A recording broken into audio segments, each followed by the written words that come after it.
দিন পরে মেয়েকে আনন্দ দিতে পেরে নিজেকে অনেকটা ভালো লাগতেছে। আজকে মেয়ে সুইমিং পুলে নিয়ে গেলাম আমার বাসার কাছে।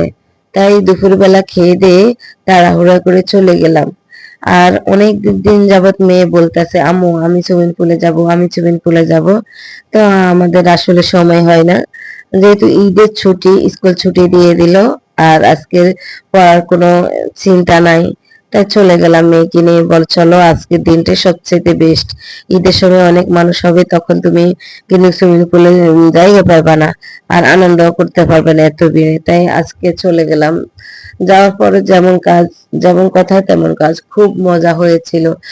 শুরুতে ঢুকতে সুইমিং পুলের গেটটা এত সুন্দর ছিল, দুই দিকে গাছ লাগানো। আমরা ঢুকলাম সুইমিং পুলের গেট দিয়ে, ভিতরে ঢুকে দুইটা জামা ভাড়া নিলাম 100 টাকা করে। ভাড়া নিয়ে, যেহেতু ওরা সুতির জামা এলাও করে না, তো আমরা দুইটা জামা ভাড়া নিয়ে আমরা জামাটা চেঞ্জ করে নেমে গেলাম। আমি নামি নাই, আমার বেবি আর আমার হাজবেন্ড।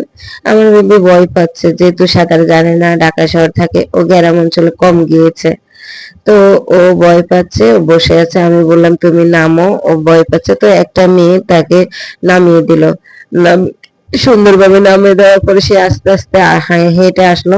তার কাছে আসলে সাঁতার কাটা শিখতে চেষ্টা করতেছে, পারছে না, বা আমি ওর সাথে কখনো সুইমিং এ নামা হচ্ছে না।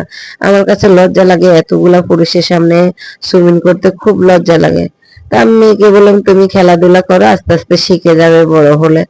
একা একা মেয়ে খেলাধুলা করলো, তার আব্বু চেঞ্জ করে আসার পর তাকে অনেকগুলা পানি মারলো।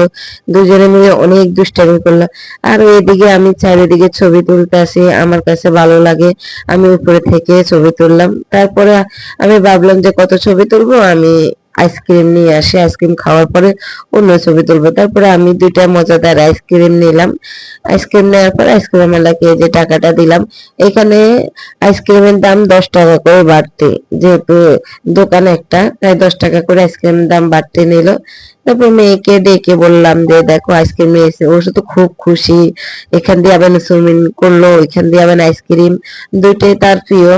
তো ওকে বললাম তুমি খোলো, আমি ভিডিও করে রাখি। ও আইসক্রিম খুলে খাচ্ছে আর আমি ভিডিও করলাম। ওইদিকে অনেকগুলা ছেলে নাচানাচি করতেছে, ওরা উপরে থেকে জাপ দিচ্ছে। আমি বললাম যে তোমরা তো দুষ্টামি করো, আমি অনেকগুলা রাইড দেখে আসি, যেহেতু এখানে রাইড আছে। তো আমি অনেকগুলা রাইড দেখলাম, সব রাইড বন্ধ, লোকজন একদম কম। কিন্তু এই এই রাইড গুলো ভরপুর থাকবে ঈদ উপলক্ষে।